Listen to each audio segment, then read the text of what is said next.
Mbrëma të nderuar teleshikues, ja ku arritëm në emisionin e 12 të Alo Policia Siguria në Fokus. E veçanta e këtij emisioni, sot jemi në një nga poligonet e Tiranës për të trajtuar një temë me interes publik, çfarë janë poligonet, si funksionojnë, ligji për ta, sa kanë ato shkallë rreziku, kush janë qytetarët apo strukturat të cilët i frekuentojnë këto poligone, dhe kam nderin të prezantoj sot në këtë panel i cili ndodhi jashtë studios Fox Newsit.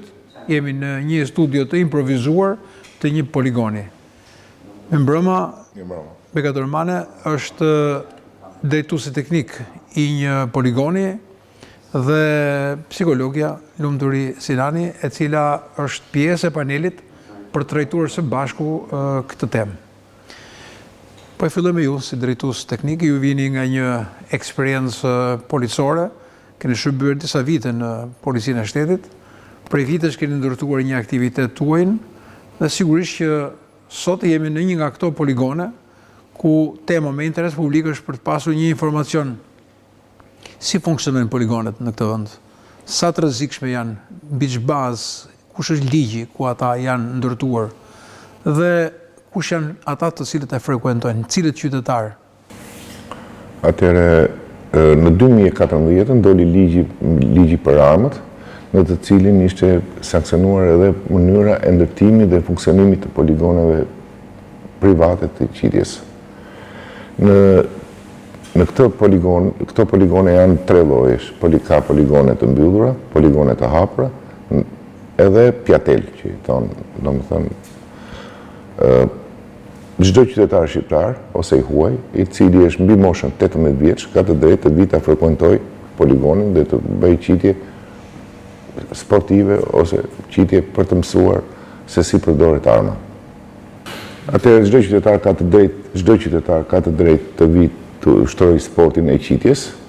Qytetarët do të jenë mbi moshën 18 vjeç, të jenë pajisur me kartë identiteti, vinë, regjistrohen te operatori.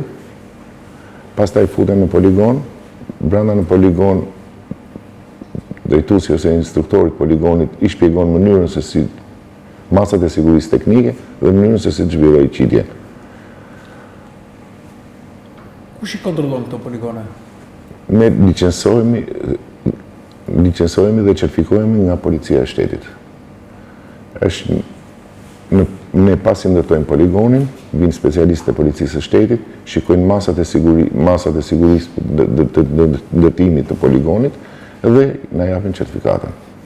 Janë të kategorizuar poligonet, kanë kritere, certifikohen, si certifikohen? Përveç certifikatët, po themi që të lejon për të ushtruar këtë biznes apo këtë aktivitet, edhe nga pikpamja e sigurisë, kush i certifikon?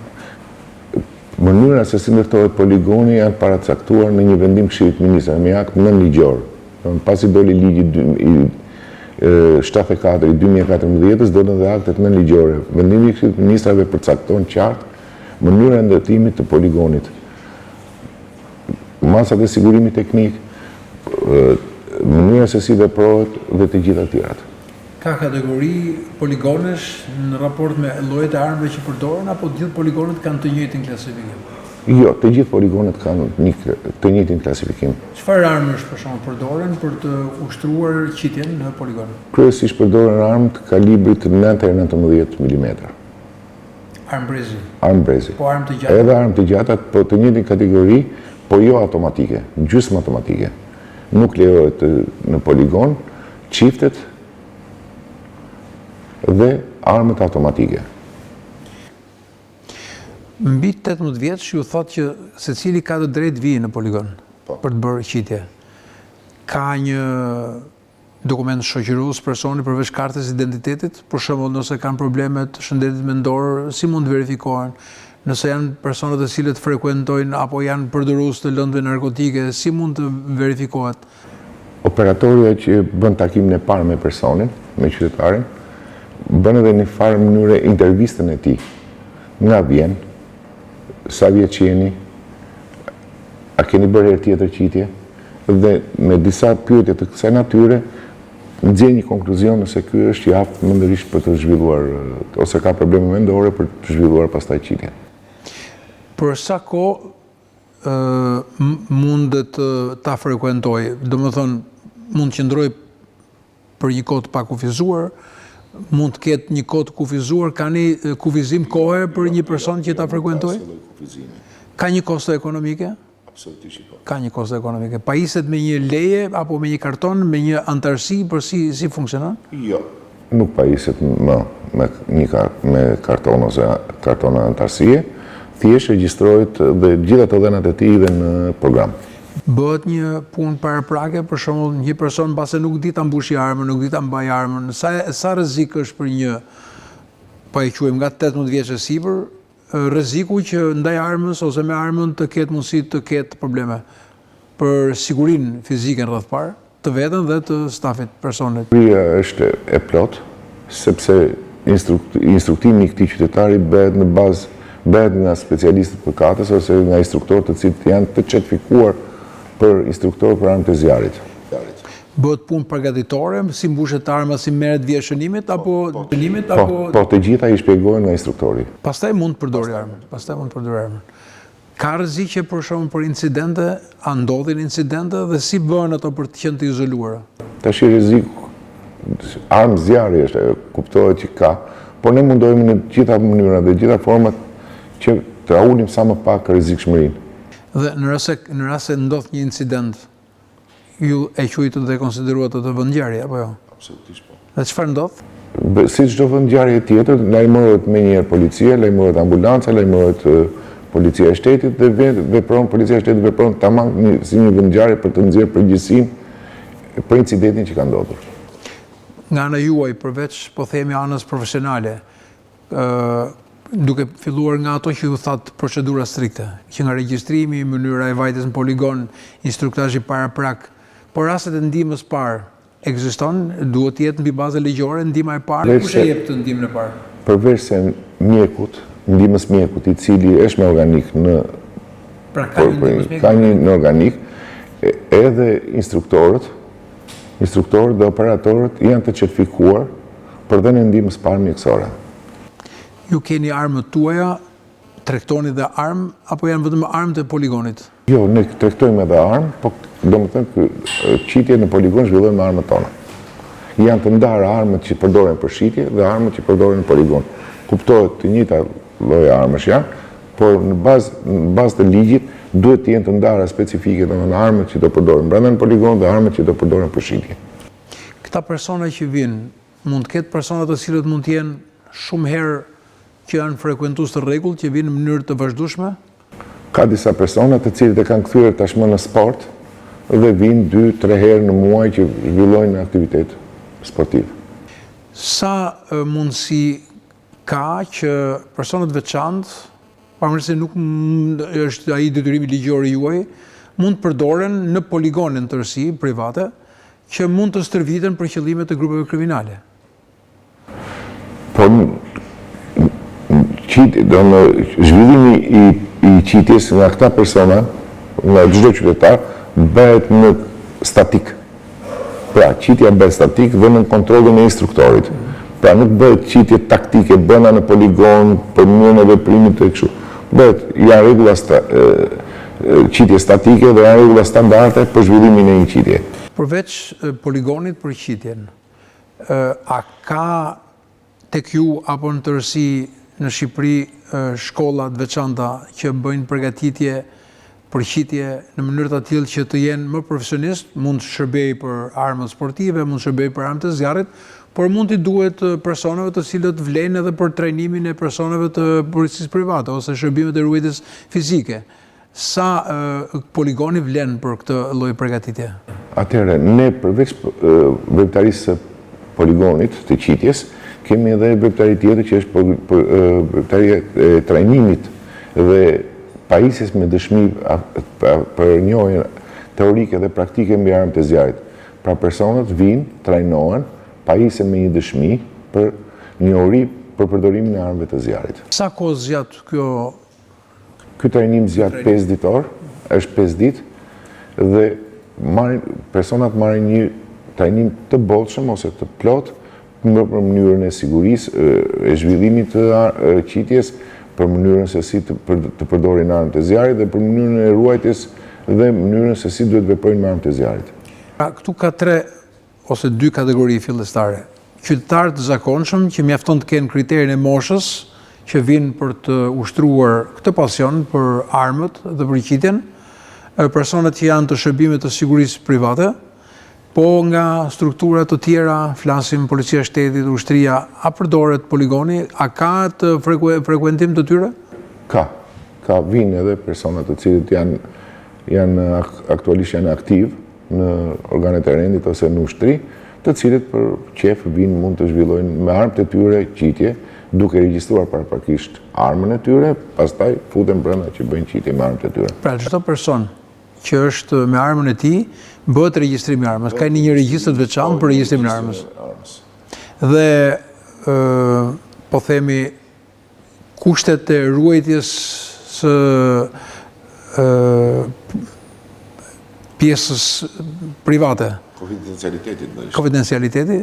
Po, është i plot. Sepse jo kushdo mund të dhënat që janë quhen dhëna personale, besoj dhe përveç se organeve kompetente, asnjë person tjetër të marrë të dhënat se kush ka zhvilluar aktivitet. Kush është grup mosha më e frekuentuar në poligone? 20 deri në 30 vjeç. Pra kjo është mosha që më shumë që vjen. Ti bëjmë një pyetje psikologës. Pse pikërisht kjo moshë 20-30?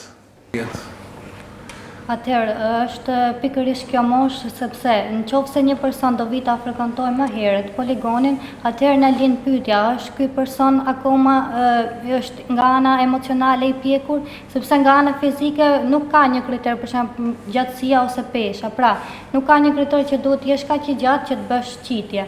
Pra, kjo moshë është mosha e cila tregon më shumë stabilitet emocional dhe ka një përqendrim, është më i lartë fokusi në një gjë që përqendrohet kryesisht tek qitja është më i lartë, pra mund të themi që kjo është mosha më ideale për të kryer një qitje. Kanë probleme, për shembull, ne themi që adoleshenca ka një moshë caktuar. Ka dhe adoleshencën e vonuar. Mund të ndodhë për shembull që një pjesë vinë edhe për shkak të adoleshencës, çfarë i shtyn për shembull një pjesë të rinjve të vinë në poligone. Dhe sa dhe si ndikon ajo tek ata, për shembull në personalitetin e tyre. Ndoshta rritja me armën ose frekuentimi i armës mund të ndikojë negativisht apo pozitivisht në jetën e tyre. Ka 2 grupe individësh të cilët vinë e frekuentojnë poligonin. Ka ata individë të cilët vinë nga dëshira, kurreshtja, por ka nga ata individë të cilët nxiten, kryesisht nga shoqëria. Për shembull, bën një grup shokësh dhe sigurisht që bëhen bashkë për të ardhur në poligon, por nga disa ato shok një person ndoshta nuk ka dëshirë që ta provojë, por nga kurreshtja dhe nxitja e shokëve kërkon që ta provojë. Kryesisht kultura jonë ose fëmijët shqiptar ekspozon ndaj armës në moshë shumë të vogël.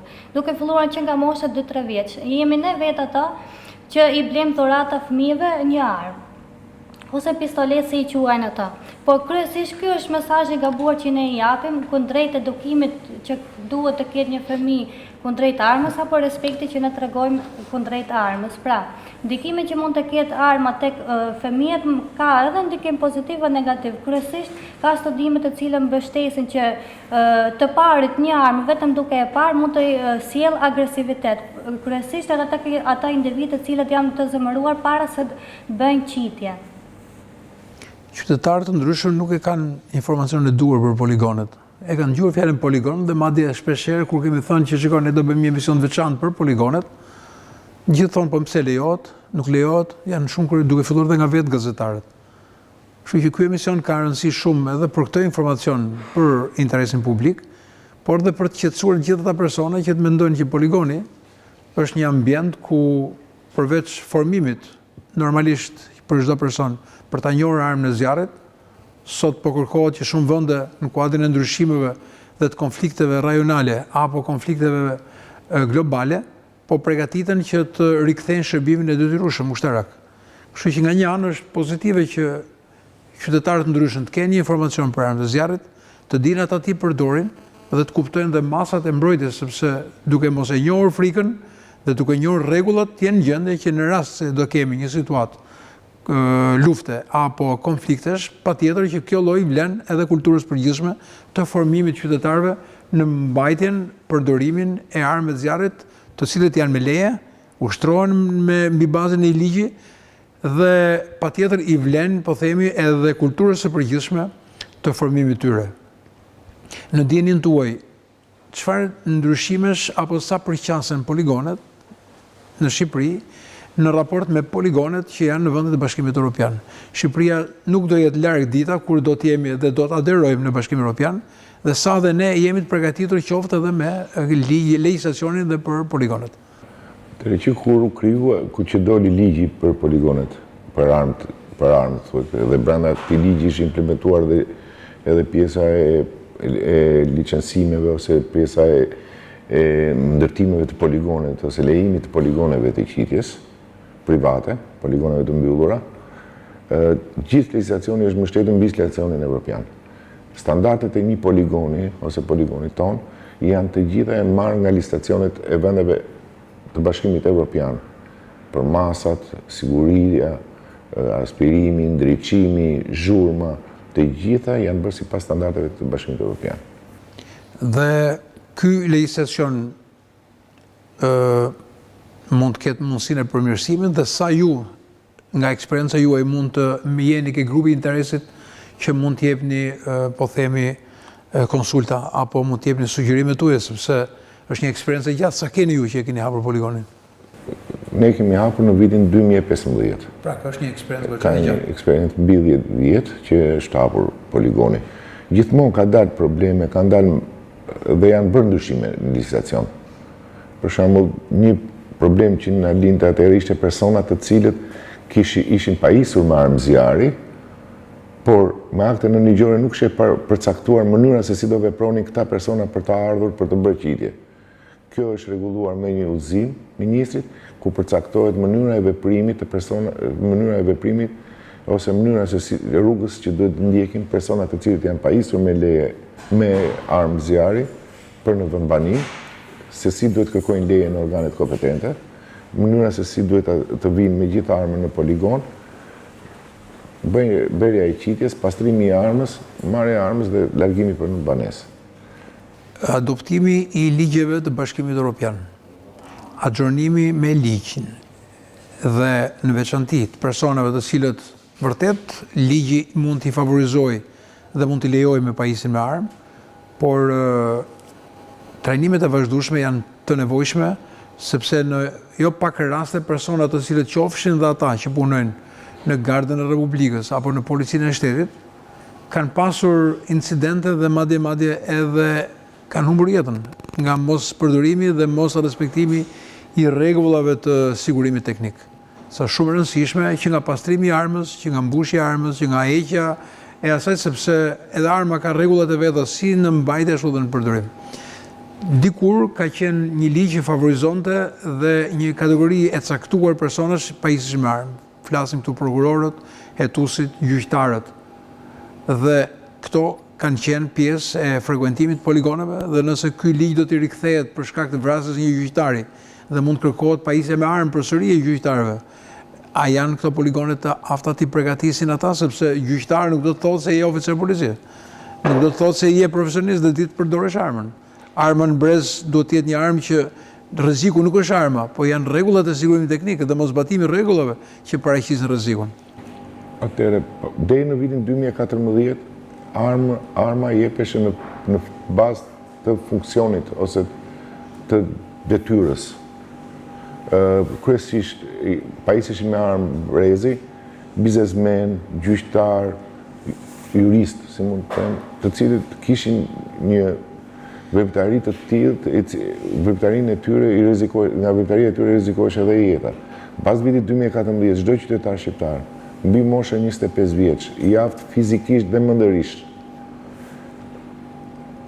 të cilët nuk kanë probleme, nuk kanë pasur dhe nuk kanë probleme me organet e rendit ose me organet e policisë, kanë të drejtë të pajisen me armë zjarri për në vend banim. Po e theksoj edhe një herë, për në vend banim. Nuk lejohet, vetëm në raste të veçanta, personat të caktuar mund pajisen me autorizim posaçëm. Dhe konkretisht, kohët e fundit, me autorizim posaçëm janë pajisur prokuror dhe gjyqtar që e kanë të domosdoshme ta mbajnë armën me vete. Ju përmendët biznesmenët. është një kategori e personave, ose cila kategori e personave që kanë biznes mund të pajisën me armë, ndjenin tuaj? Çdo qytetar, a është biznesmen, s'është biznesmen, po pati mbushur moshën 25 vjeç, ka të drejtë të pajiset me armë zjarri, për në banesë. Po ata që e kanë lëvizje? Në lëvizje janë vetëm punonjësit e shërbimit të SHPSF-ve, që janë të certifikuar dhe të licencuar për turproje. Biznesmeni nuk mund ta përdorë, duhet të ketë një shoqërus. Biznesmeni duhet të bëj kontratë me shërbimi privat sigurisë fizike ose polici private, i cili e afron biznesmenit turproje të certifikuar dhe licencuar dhe të trajnuar për detyrën që do kryej. Pra një biznesmen dikur ka qenë mbi bazën e një vlere monetare që ata qarkullonin. Deri në vitin 2014. Pastaj kjo gjë ka ndryshuar dhe nuk ka nevojë të kesh dhe ti ndash ato mbi bazën e sa para kanë dhe sa qarkullojnë. Vetëm thjesht ti jesh, thashë një herë, ti jesh i aftë fizikisht, mendërisht dhe ti jesh mbi moshën 25 vjeç. Si mund pajisesh me leje arme? Atëherë çdo qytetar ka të drejtë vetë shkon tek mjeku i familjes, merr një certifikat mjekësore për përdorim për armët e zjarrit, vetë bën analizat për syt, për veshët, për aftësitë mendore tek neurologu, tek psikologu, bën kërkesën në Albania për dëshmi penaliteti, me 4 fotografi, kartë identiteti dhe vjen këtu, regjistrohet, bën kursin 5 ditor dhe pasi bën kursin, jep provimin dhe pajiset me një dëshmi për marrjen e njohurive teorike dhe praktike për përdorimin e armëve të zjarrit. Në një pyetje që mund t'ju lind, sepse thash është shumë e rëndësishme dhe roli i psikologut, armët e zjarrit patjetër që janë jo kushdo mund të ketë, po themi, ato çfarë favorizon ligji, por edhe ato që mund të themi kanë probleme të sëmundjeve të shëndetit mendor. Si mund të dallohen, sepse jo kushdo shkon tek mjeku i lagjes dhe jo kushdo është i evidentuar, ose rastet, po themi, të personave të cilët mund të jenë me probleme për shkak të përdorimit të alkooleve apo të përdorimit të si mund t'i evidentojmë dhe si mund t'i ekspozojmë ata. Vërtet këtu ka një person që ka më shumë jo vetëm eksperiencë, por dhe anë të psikologut, të cilët në dialog e sipër mund të ketë një informacion për personat të cilët mund të duken të çekuilibruar dhe shkalla e rrezikut për të lejuar ato qoftë edhe në një instruktazh mund të kthehet një rrezik për ta. Atëherë në vendet e tjera të botës i kushtohet një rëndësi shumë të madhe vlerësimit psikologjik. Ndërsa në vendin tonë mendoj se më shumë rëndësori i jepet në rëndësi më shumë anës teknike. Unë doja të pyesja në fakt drejtuesin se cili është ai person që merret me identifikimin apo me vlerësimin psikologjik kur një person paraqitet në poligon. Atëherë thash edhe më përpara. Takimi i parë me këtë person bën nga operatori, i cili i bën pyetje të përgjithshme, të natyrës së përgjithshme për të nxjerrë një konkluzion që ky person ka probleme mendore, dhe mos ka përdorur alkool. Po, atëherë që nëse. Atëherë, mbas operatorit, ky person do marrë instruktazhin tjetër përsëri nga instruktori në poligon. Edhe atje instruktori bën bashkëbisedim dhe në një farë mënyrë edhe ai nxjerr një farë konkluzioni mbi aftësitë e tij mendore.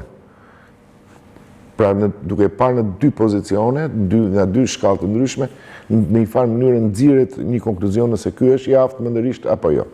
Po në qoftë se konkluzioni juaj është që ky person nuk është i aftë mendërisht, si e menaxhoni? Nxirret një justifikim që mos lejohet për të kryer qitje. Po. Sepse në fakt në vendet e tjera të botës do të marrë rastin e shkollave, në qoftë se një person apo një fëmijë i gjen në shkollë, madje edhe një pistolet lodër, armë lodër, atëherë ato kërkojnë menjëherë përjashtimin e këtij fëmije në mënyrë që të mos ekspozojë dhunën. Pra, pse mendonin sepse këto vende japin këtë lloj vendimi, sepse ata mendonin që poligoni tërheq më shumë njerëz që janë agresiv, edhe sepse ekspozimi ndaj armëve sjell agresivitetin. Madje kishte edhe studime që mendonin që njerëzit e cilë kishin kryer veprime me armë apo një akt terrorist ishin ata personat të cilët vinin rregullisht në poligon, pra ishin të antarësuar.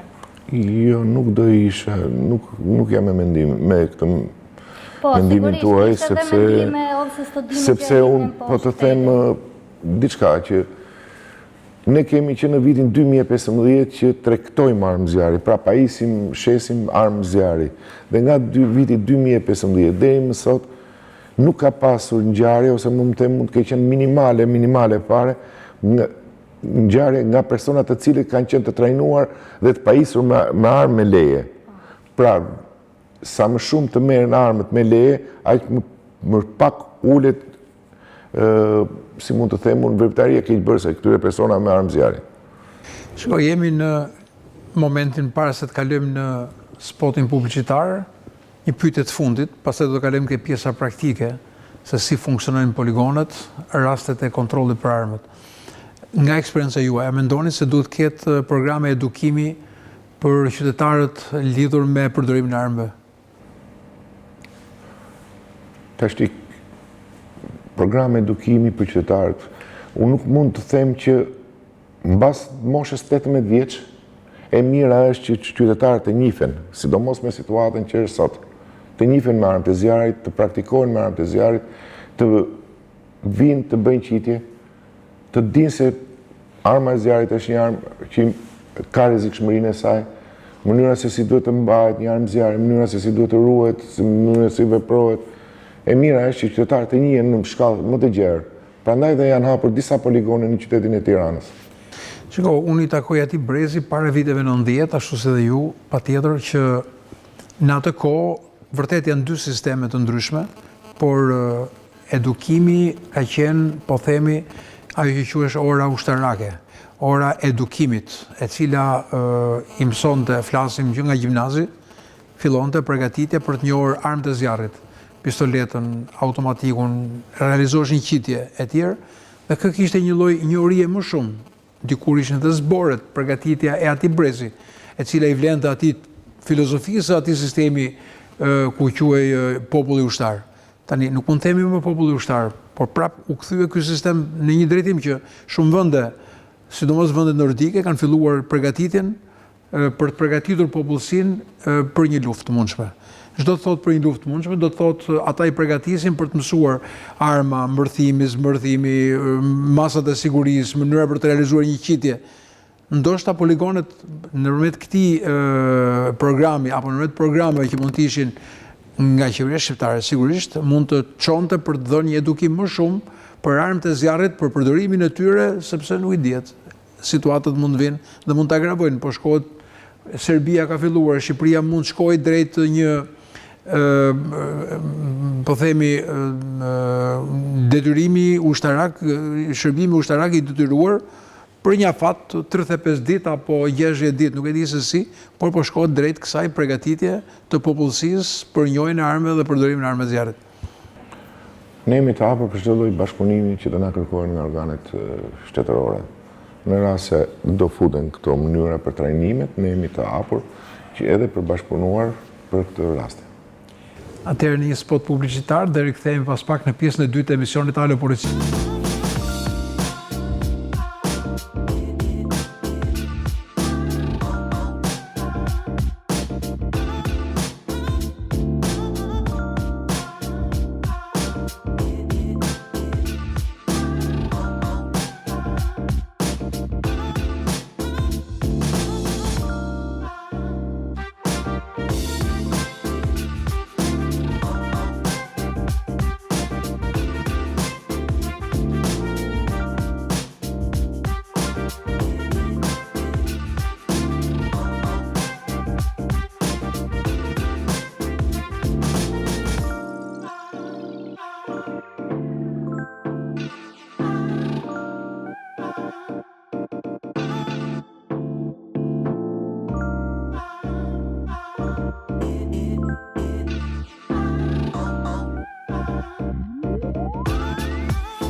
Herë e parë në poligon? Okej, do kesh parasysh, arma vetëm drejt tabelës, jo lart poshtë majtas djathas dhe jo mbrapa me armë. Me të përfunduar armën këtu. Për çdo gjë që të kesh, për çdo pyetje, apo thjesht nuk po e ndjen më që ti gjuash, vetëm ulim armën dhe vazhdojmë. Okej? E jeti qartë? Merri një palë kufje, të lutem, dhe afrohemi. Ja ku u kthyem në pjesën e dytë e emisionit Alo Policia Siguria në Fokus. Sot, siç e tham, jemi në një nga poligonet e qytetit të Tiranës, aty ku bëhet një trajnim dhe përgatitet për qitje, po sigurisht dhe realizohet qitje me armë të zjarrit. Jemi në këtë poligon me një nga instruktorët. Emri juaj lutem? Denis Juga. Sa vite keni që kryeni detyrën e instruktorit? Në këtë poligon kam 10 vite. Pra praktikisht në vitin 2016. Dhe 11 vite më përpara pastaj kam qenë ushtarak. Instruktori është i pajisur me leje ushtrimit profesioni? Patjetër, është licencuar, duhet të vi nga një eksperiencë e mëparshme, pra që vetë ketë pasur eksperiencë me armët e të gjitha me radhë, dhe po ashtu është licencuar nga policia e shtetit. Ne pam procedurat se si një qytetar i zakonshëm mbi moshën 18 vjeç regjistrohet dhe vjen për të kryer qitjen në poligon. Çfarë instruktazhi merr nëse është fillestar? Sigurisht, edhe pse mund mos jetë fillestar, prap ka një instruktazh paraprak. Çfarë instruktazhi i jepet një qytetari para se të marrë armën e zjarrit dhe të realizojë qitjen? Okej. Pra pikë së pari në momentin që qytetari vjen në poligon, i shpjegojnë rregullat e sigurisë, të cilat janë sa i përket armës, pozicionimi ku duhet të jetë, mënyra e mbajtjes së armës, e cila duhet të mbahet vetëm drejt objektivit, pra jo lart poshtë majtas djathas dhe jo mbrapa, që është shumë e rëndësishme, që mos kthehet me armë, dhe me të përfunduar arma duhet të qëndrojë këtu dhe klienti kalon mbrapa. Kuptohet e gjithë kjo duke qëndruar edhe instruktori nga mbrapa, gjatë gjithë kohës së qitjes. Çfarë duhet të ketë qytetari? Se po shikoj kufjet.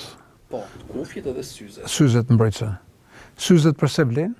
Syzet vlen për mbrojtjen e syve nga gëzhojat, të cilat mund të përplasen në mur ose me kthehen në arma, edhe ose bien në fytyrë. Kufjet për zhurmë, duke qenë se është ambient izoluar, domethënë edhe zhurma është pak e lartë.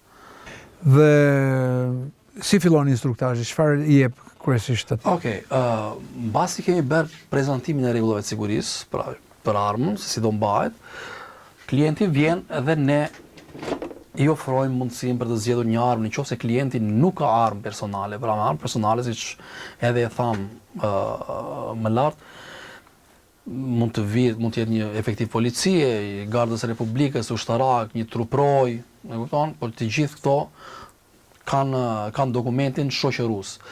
Po ashtu mund të jetë edhe civil i cili ka armën e vet, e ka bler me lej, vjen edhe do të provojë armën e vet, pra do të quajmë atë armë, dhe ajo armë regjistrohet duke qenë se ai mund të ketë marrë paraprakisht autorizimin për të përdorur armën e vet. Në këtë rast kur klienti nuk ka armë, por do marr armën e poligonit, i ofrojmë armët që ne kemi në dispozicion, ai zgjedh, më pas mbasi ka bërë zgjedhjen e tij, apo marr një rastësisht, i bëhet prezantimi dhe instruktimi se si ai duhet ta mbajë armën në dorë, marrjen e vizë shënimit dhe si do të realizojë qitjen. Pra të gjitha me radhë. Mund ta dëgjojmë një instruktazh të shkurtër për efekt kohe, ju lutem. Patjetër. Si merret ky instruktazh? Patjetër. Pra, afro, do kesh parasysh, armën do ta kapësh sa më lart. Këtu dhe gishti mezit ka armën nga poshtë. Gishti tregues qëndron gjithmonë jashtë këmbës. Pra arma trajtohet gjithmonë si e mbushur, gjithmonë jashtë këmbës gishti. Këmbët qëndrojnë të hapura, por paralel me supat dhe jemi drejt objektivit. Dakor? Dora e majt, gishti i madh vendoset i shtrirë përgjatë shtratit të armës. Okej. Gishti i madh vendoset i shtrirë përgjatë shtratit të armës. Gishti i madh i dorës djathtë sipër pa u shtrënguar dhe 4 gishtat kapin dorën e djathtë. Pra ose më saktë dorën dominante. Më pas do përkulesh fare pak mbi mes para, shtrihen krah drejt dhe ngrihet arma në lartësinë e syrit. do shikosh në mes të shënjestrës mbrapa ose të shqegzës dhe do shikojmë pikën para ose thepin. Dakor? Të treja këto pika do të jenë në të njëjtin nivel, pra në një vijë.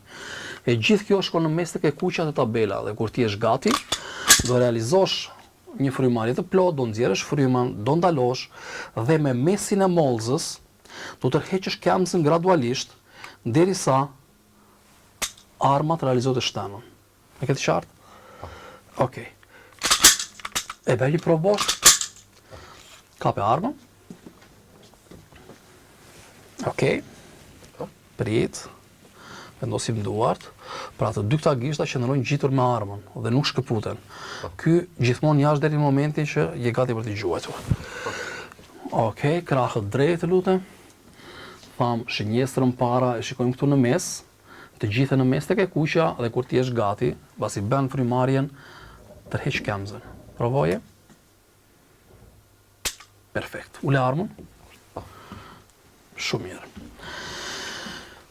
Pra ky është prezantimi me armën. Pasi dhe klienti bën një provë me armën pa fishek,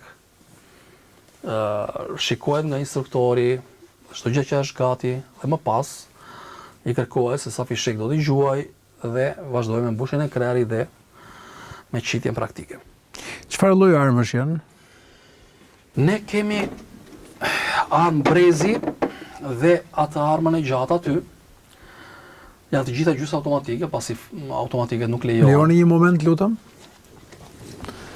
Atëherë kemi armët e brezit. E brezit. Po. Dhe arma e gjatë është? Dhe arma e gjatë është ajo aty. Po. Atëherë këto janë armët e gjata. Po. Kjo është Pra edhe nërmet kësaj arme bëhet qitje këtu në këtë poligon. Janë armë automatike, gjysmë automatike. Janë të gjitha armë të kalibrit 9-19 mm, gjysmë automatike. Pra arma gjatë edhe armët e brezit. Kush janë 4 rregullat e arta që themi për sigurinë e armës? Po. Rregulli i parë më kryesori është që arma konsiderohet gjithmonë e mbushur, gjithmonë plot. Një gishti tregues është rregulli i dytë, mbahet gjithmonë jashtë këmbës, pra asnjë në këmbë. Rregulli i tretë, po aq i rëndësishëm, është që arma nuk i drejtohet kujt, nda as vetes. Dhe rregulli i katërt është që ti duhet të jesh i sigurt tek objektivi që ti do gjuash. Pra duhet të sigurohesh një herë çfarë ka përreth dhe më pas ta hapësh zjarr. Sa i gjatë është poligoni? 25 metra. Pra deri 25 metra mund të qellohet. Zakonisht janë armët e brezit që janë deri në këtë distancë. Po. Por poligone më të gjata, më të largëta për armë të tjera nuk ekzistojnë në Shqipëri? Jo. Flasim për poligonet e mbyllura, që nuk ekzistojnë. Këto janë armë që zakonisht përdorin kush? Këto armë që ne kemi këtu e përdor me blien më saktë nga klient, nga njerëz civil që marrin autorizimin dhe lejen polici, dhe po ashtu edhe nga kompanitë e ruajtjes dhe sigurisë fizike. Ose vlerat monetare, shoqërinë vlera monetare. Atëherë shikojmë një moment të një realizimi të një qitjes me atë djalin, na falni që e ndërprem atë momentin.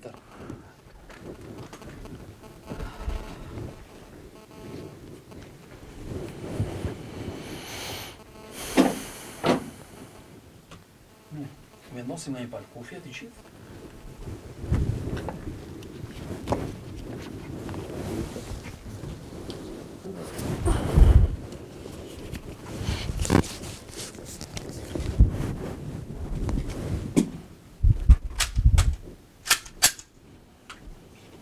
Tre fishek.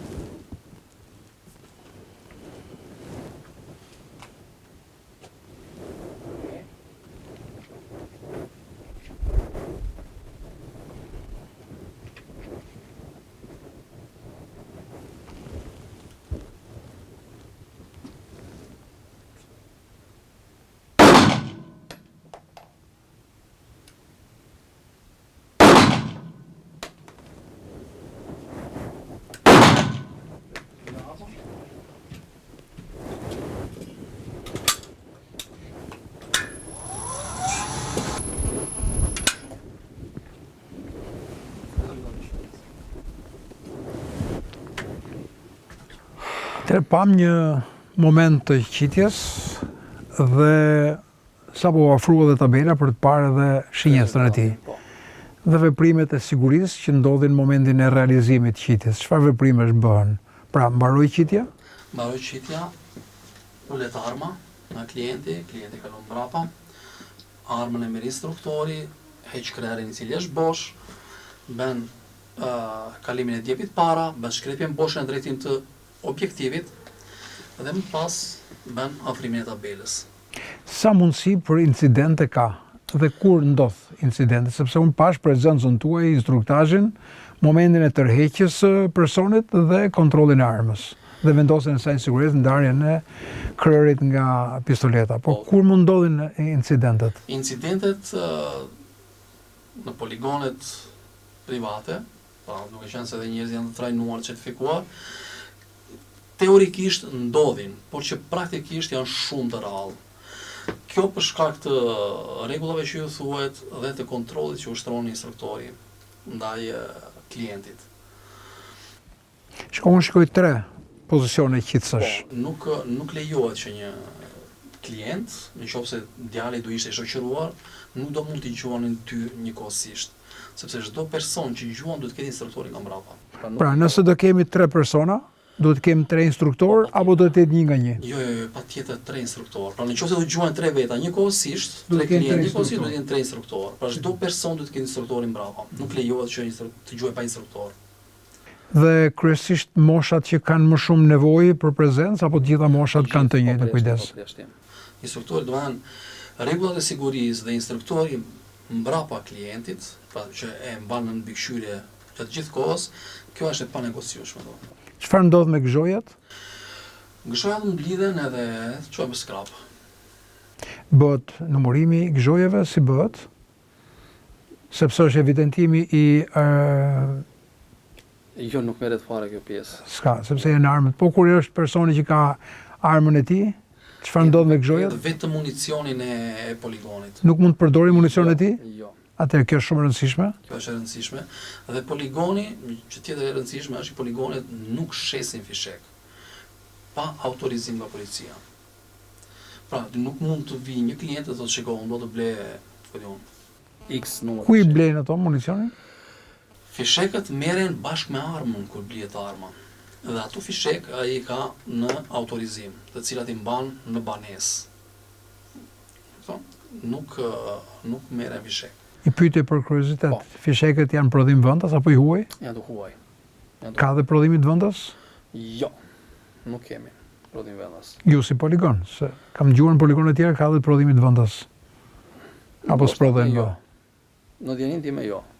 Në rastet e incidente veprimet që bëhen, nëse ndodh ajo që është teorikisht, çfarë veprimesh ndodhin? Po, në rast incidenti i pari që ndërhyn është instruktori, duke qenë se është edhe kontakti i parë. Më pas, domethënë ofron ndihmën e parë brenda mundësive duke parë edhe incidentin. Më pas lajmërohen edhe ambulancë, polici dhe konsiderohet vendngjarje, pra nuk preket asgjë, nuk lëvizet asgjë. Në rast se ndodh diçka nuk lëvizet asgjë tjetër derisa të vi policia dhe të shikojë. Ka dhe sigurisht vetë në dispozicion pamjet mike të cilat i vlen për poligon. Shikosh, poligoni është i monitoruar me kamera dhe po ashtu kemi edhe kamerën në postin e qitjes, ku kapet çdo veprim që bën klienti dhe instruktori nga mbrapa. Atëherë kush mban përgjegjësi në rastet e një incidenti? Në rast të një incidenti përgjegjësinë mbajnë të gjithë. Poligoni, pra është policia e cila analizon gjithçka, gjithë veprimet. Shikohet poligoni për sigurinë dhe organizimin, pra ku çalon. Mund të jetë instruktori i cili nuk bën punën e tij, pra një instruktor amator është rrezik për veten dhe për klientin, po ashtu. Shikoj veprimet e instruktorit dhe po ashtu analizoni edhe veprimet e klientit. Mbasi mbaron qitjen, largohet personi, dorëzon diçka jashtë apo thjesht largohet? Jo, në momentin që personi shoqërohet deri në dalje, jepet sasi e municionit të harxhuar tek operatori, i cili bën regjistrimin e hyrjes poligon, i cili firmos hyrjen dhe daljen të klientit me orë të saktë aty. Dhe vazhdohet pastaj tek recepsioni me pagesat edhe personi është i lihet. Okej, faleminderit atëherë. Të lutem. Është një moment që ne patëm mundësi të ndërtojmë disa plane. Plani i parë, shpjegimi teorik ligji i legjislacionit që ishim me drejtuesin teknik. Momenti i dytë që ne pam si vjen një qytetar, mosha që lejohet, si bëhet regjistrimi dhe ardhja deri në poligon. Momenti i takimit me një instruktor, veprimet që bën në momentin e mbushjes armës, instruktazhi parë që jepet, realizimi i qitjes, largimi nga poligoni dhe masat të tjera të cilët janë shoqërimi nga poligoni dhe deri jashtë. Duke ju falendëruar shumë për dispozicionin, duke ju falendëruar për shpjegimin tuaj, sigurisht që kjo i vlen qytetarëve në radhë parë, sepse edukimi qytetar jo vetëm me informacion, po dhe për armët e zjarrit, rastet e përdorimit tyre dhe masat e sigurisë nëpër poligone, sepse shpeshherë njerëzit kanë frikë, mendojnë kush mund të shkojë, si janë poligonet, çfarë rreziku ka tek poligonet. Asnjë lloj rreziku, nuk është arma rreziku, janë masat e sigurisë. Nuk është arma që krijon rreziqe, por është instruktazhi, masat e sigurisë dhe patjetër informacioni tyre për armët. Faleminderit, këtu jemi në fund të emisionit. Do të shikohemi në emisionin tonë të ardhshëm të premten tjetër, por në orën 20 në Fax News. Nga unë Fation Softa, natën e mirë, mirupafshim në emisionin e ardhshëm.